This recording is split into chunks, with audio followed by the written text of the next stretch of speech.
Hey guys, welcome back to another video, and today I'm in 7 Days to Die. It's gone Alpha 19, which is very exciting, and I am back in starting up a new game. And what I thought I'd do is show you how I get started in this game, go over the initial steps, I guess a kind of beginner's guide, and people often ask me for these, so here we go.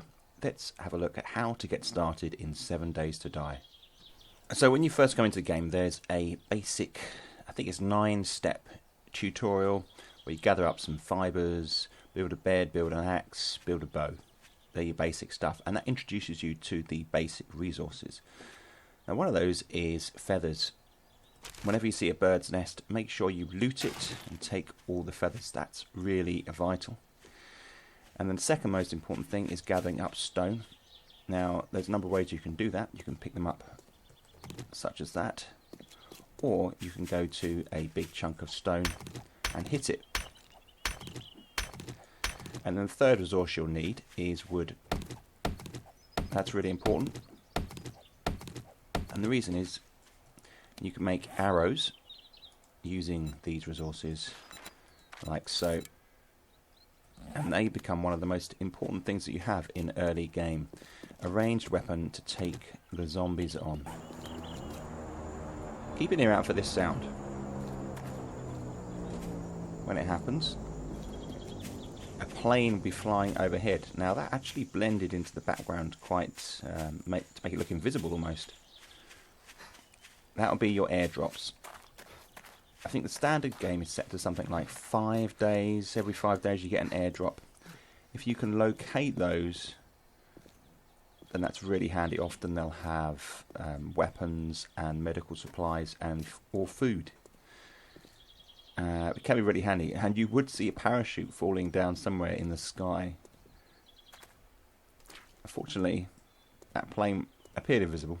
I don't know whether that's a glitch, but you could chase down the parachute and the crate hanging from it. You will quickly find that you reach the limit of your inventory. When you click tab, go to your inventory, you'll find your crafting screen, below it your inventory. Now in here you have so many spaces you can carry before you become encumbered and you begin to slow down.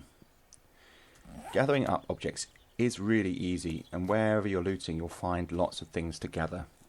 So you need somewhere to store them. So you've got to think about a base. Now ordinarily it may be instinctive to simply build a structure on a field here. Maybe create some wooden blocks and build it up. But in early stage game, in the first 7 days, you're not going to be able to build very powerful, very strong blocks.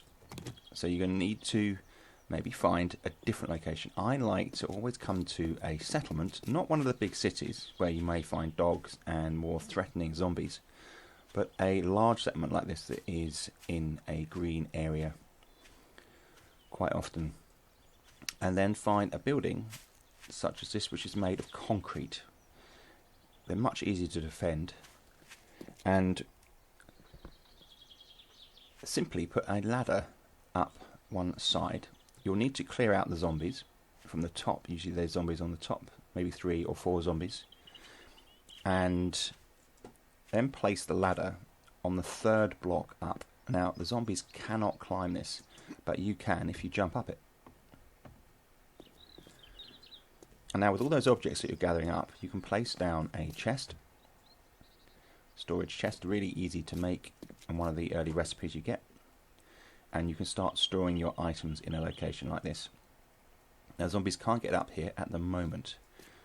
When it becomes Horde Night on day 7, night 7, the blood moon, the zombies can climb, well some of the zombies, the climbing zombies, can actually climb up these edges.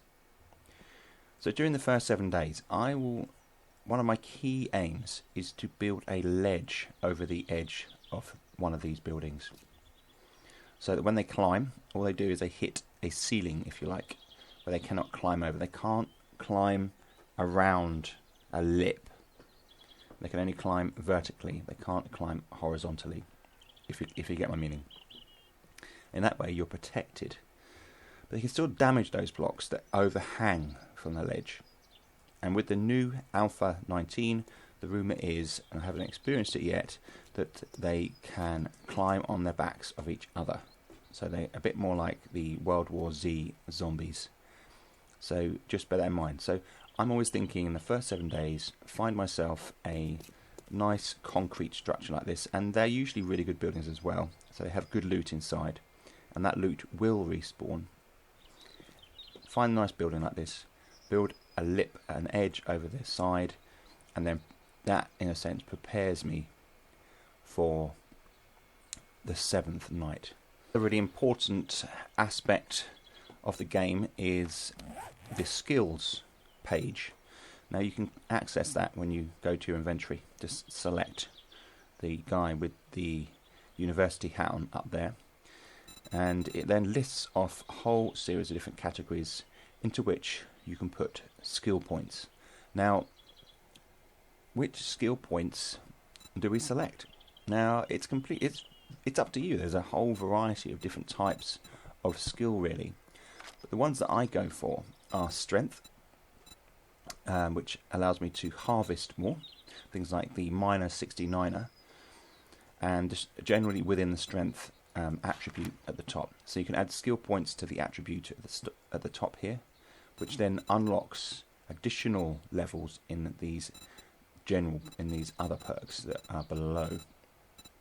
Now, I also like to do a chef so I can up the quality of food that I make, because you'll get to a point in the early game when you need food and you realise maybe I'm going to hunt, maybe I need to cook, gather resources.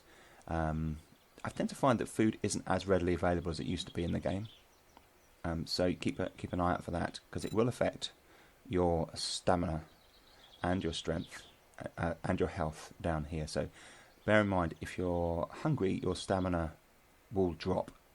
So that's another important aspect. I also like to up my carrying skills so I can carry more. Pack mule, haven't done it yet, but I will be doing that soon, so that the slots in my inventory will open up here. So, and you can see my guy on the left here. Temperature is a big thing in game, so depending on what clothes you wear, depends on how hot you can get, which can affect your stamina and your dehydration. So bear that in mind. I came across this armour in the early stages, so that's quite handy, quite good protection. Another really good point is certain tools do certain things. So, for example, if you have a hunting knife like I found here, that's much better for skinning animals and taking meat. You get more meat when you use the right objects. Like, for example, if you've got the stone axe, that's better for harvesting wood, say, for example. But you wouldn't want to use that to attack somebody. I have a stone spear here. Spears are really good for reaching, so I keep that in there. I may do a series of arrows at a zombie, and then if it gets close to me, switch out for my spear so I can aim at them. And zombies are pretty tough. I'm not at the highest level here, but I'm the second hardest level, and it does take quite a while to kill a zombie. We'll have a look at that in a minute. But the spear is good for reaching, and you see the crosshair in the middle. Always try and aim for their heads. Does a lot more damage. Another thing to remember is that there are lots of resources in game, and early on you don't need all the specific resources. For example, we look at the brass radiator. Now, that could be used to make a car in endgame. So as you're moving through the game, you can make cars and bikes, which are really great for travelling, and as soon as you can, get yourself sorted with a bike, so you can loot key areas. But with these, you can scrap them. That is going to take 3 minutes to scrap, but that gives you 187 brass. That allows you to make bullets, which is really key, say mid-game, once you get out of early stages. And it's the same goes for things like if you get a car, if you get hold of a spanner like this, or a wrench, you can loot that car If you hold the left mouse button, you can see I'm dismantling the car, if you like. That's given me a whole bunch of different things here. So short iron pipe, you can scrap that as well. That's going to give me some iron. Now, as I go through the game, I'll be scrapping items for iron all the time and build up my iron levels so that I can forge some iron at the forge. Now, I always view the forge as one of my key goals. If you want to make better tools for harvesting, get your forge going. The forge will help you make better tools which harvests more quickly. That all adds up, and eventually you will start to get much better tools, and you can aim towards steel, which is a bit further down the line, and you need a few more ingredients for that. Key locations that are going to help you move forward in the game more quickly. You can waste your time on general houses, looting houses. You won't get that much stuff, but there are some other places, and we'll have a quick look at those. This isn't a looting guide as such, but I will point out some spaces for you, and I will probably do another looting guide for 7 Days to Die maybe next month, once we're a bit more used to the new alpha. But still key are mailboxes in my mind. If you loot these, you will often find books in here. Now, you need to learn recipes, and one of the best ways to do that is by finding manuals, and they teach you skills, and then they add to your skills section. There's a little perks book at the end here, and it shows you which books you've found and read. This improves your skill and increases the number of recipes, the number of things you can craft in your menu when you're making objects. And you want to be able to craft the better items so you can level up. And another space you want to be finding is the Pop and Pills shop. I've got one just next to my base, which is very handy. In here you can get antibiotics. Now they're key, because the antibiotics will just kill the infection. If you ever get infected, and sometimes it will happen at some point in the game, take some antibiotics and it gradually removes the infection from your body. That's really, really handy, because I've noticed that the infection rate is quicker in this new Alpha 19 version, and you don't want to become a zombie, obviously. So you take your antibiotics and that cures you pretty quickly. So Pop and Pills, you also get all sorts of other medicine and bandages and splints from this. One of the best places to loot when you first come to the game, and just throughout the game, is Am I Gone Funeral. Here in these coffins you'll find lots of ammo, and in fact I haven't actually searched these two here. Even the ones stuck on the signs are really good to loot. One of my tips for looting buildings is simply setting up some wooden spikes. They're quite expensive. Gather up your wood, and you can put there. You can see I've set them up here so I can fire, and they also walk onto these, and it does a lot of damage to them. Usually these coffins have ammo. They're one of the best things to loot. Let's have a look. Here we go. So we've got some ammo here, which is great. There's a load more inside there. You come out with a load of ammo ready for when you find a gun. Now, I have noticed that guns are slightly rarer in Alpha 19, just well, that's my luck currently, but I haven't found any yet. When you go to bigger cities and you see the policemen, usually, and they're pretty difficult to take down, but they often carry guns. Something that you might not be aware of early stage, and you probably won't actually, is the fact that there are secret rooms in some of these buildings. Like, for example, up in that tower up there, there's a room, and in the roof space there is secret loot, and that's the best loot, really better than most of the stuff in a game. So this building here is really good to come to, and bear that in mind when you go along to different locations. You will find that the best loot is often hidden away above, because let's not forget, we're on a timer here. Day 7, the Horde comes, and they will come directly towards you. They home in on you when it's night 7, and it's terrifying. Zombies are attracted by noise and your presence. If you throw a stone, they will follow that noise. Okay, so that's a new thing that they're pushing in game. Right, so this actually is a trader. Traders are really handy to find. You can't actually destroy anything in the building. If you leave the doors open, the zombies will get in. See, you get that noise, and you cannot destroy anything in here, but you can come in and loot as much as you like. And in here is Trader Joe. Here he is. Well, look what the cat dragged in. There you go. Better have coin. Well, as it happens, I do. So click on him, and you can see his inventory. And there'll be a number of things that you can buy from him. A lot of it quite expensive. Early game stages, I have only got 361. And you see it doesn't really buy me much. Although you can buy ammunition, candles, stuff like that. Just select it. You can buy put a few candles in there. Candles are quite good. That's right. Do the math. And you'll find as you get more and more zombies, if you get large open flames, it can lag the game a little bit sometimes. So I use candles often to light my locations. Now, you can see there are a number of things in here. Now, one thing you can do in trade locations is actually loot a lot of the cabinets and forges and all the things that you can access. And there's usually stuff in there. And you can see here, I've opened up this forge, a destroyed forge, and there's some forged iron in there. So that is really cool. We'll take that. That's something you're trying to aim towards making in the early stages of the game. Forged iron. There are desks you can come up and have a look in. Gather clothing. Gather all these resources. Some of it you can sell back to him actually. So if you've got some good things in here.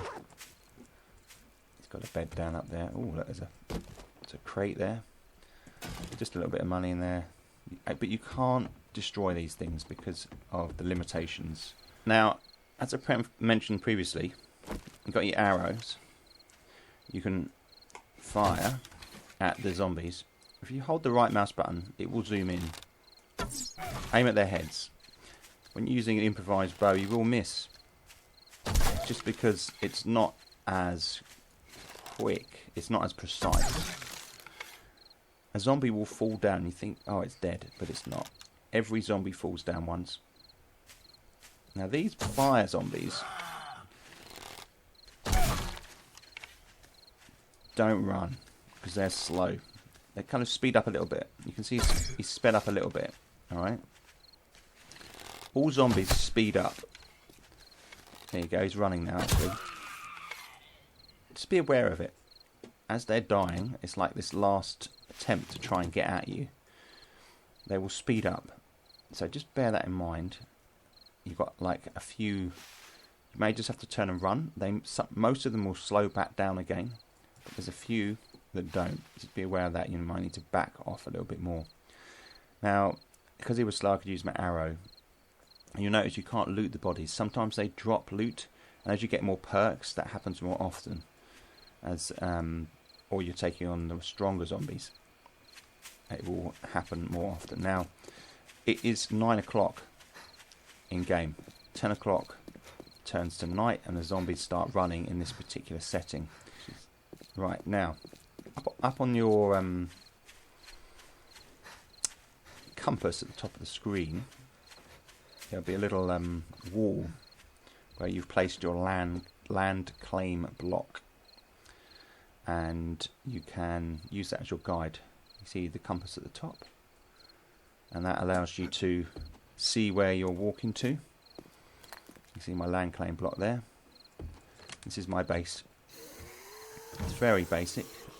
They can't get up yet. It's day 4. They don't have any special powers at this stage. You can hear the music. It's night time. And I've got storage chests with items. So I can drink some of this yucca juice.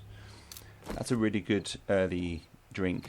You gather yucca in the deserts. And here, I don't actually have... I've got a medical case. I'm starting to separate my inventory by cases, by chests. Later in the game, I build some better chests for my stuff. And you can hear down below some zombies have aggroed on me. They can't get up at this stage. but they do make a bit of a racket. And you can build a fire pretty easily. It's just stones, and I put one here. Now, to increase the range of foods that you can cook, you need to gather up a cooking pot, cooking grill, and a beaker, glass beaker, which I haven't got yet. But I've also got a perk which allows me to cook some corn. So I'm going to cook some corn. I can also cook boiled eggs. How many boiled eggs I cook? 2. So cook those. You see there's a timer down here. Now, as I'm cooking those, I've got some fuel in the fuel area, some wood there, and there's an output section on the right hand side, and the food will appear in this zone. Okay. And once you've got it in there, you can use it. You can see my food levels are low. So I'm going to cook this all up and eat this, and this should see me through the night. Later in the game you can make things like stews and pies and boiled meat and stuff like that as you become more proficient, as you gather more resources. You can also set your own little farms up where you can grow the plants that are required to make some of these things. So there's a lot more to the food cooking side of it, and they're actually increasing the range of foods that you can cook. One of the things that I do at night is upgrading the blocks in my base. You right click on the block, you lay down the frame initially, the wooden frame block, and then you can upgrade that like so.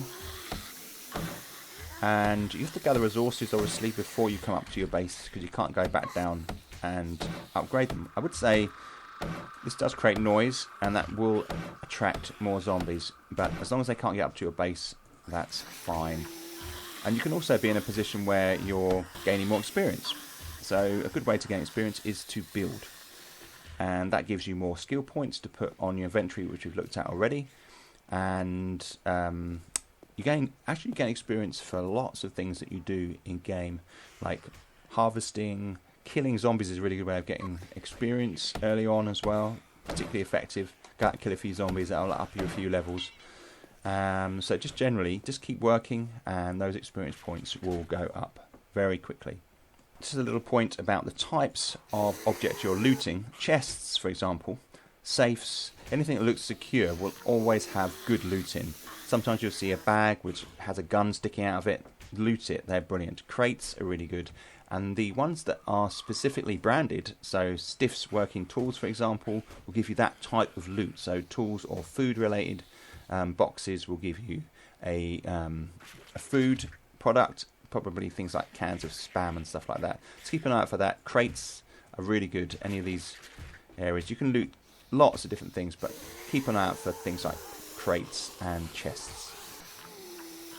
Now, something else that you'll need to be aware of, and it begins pretty early in game. Well, as soon as you get a forge set up. Now, forges are an unusual thing in game.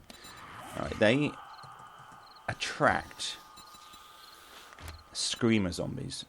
So the minute you set up a forge, the minute you get screamer zombies come towards your base, screamer zombies, unsurprisingly, scream, and they draw more zombies towards your location. So that might not be a problem for you. Once you're beyond the first week, what you'll start doing is building spikes around your structure and as a defensive barrier. And when the screamer zombies come, they'll walk onto those and they'll die. Or the zombies that have been drawn to your location will die. But it can get resource draining if you have to keep fighting for zombies. So you have to decide whether you want to build your forge in your base or somewhere else.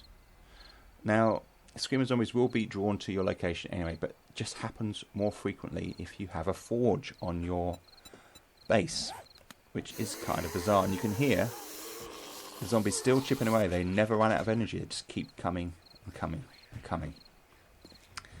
Now, as far as your base is concerned, wood really isn't going to cut it. You're going to need to upgrade these with iron, and then you will learn about building things like cement structures that take a lot more beating.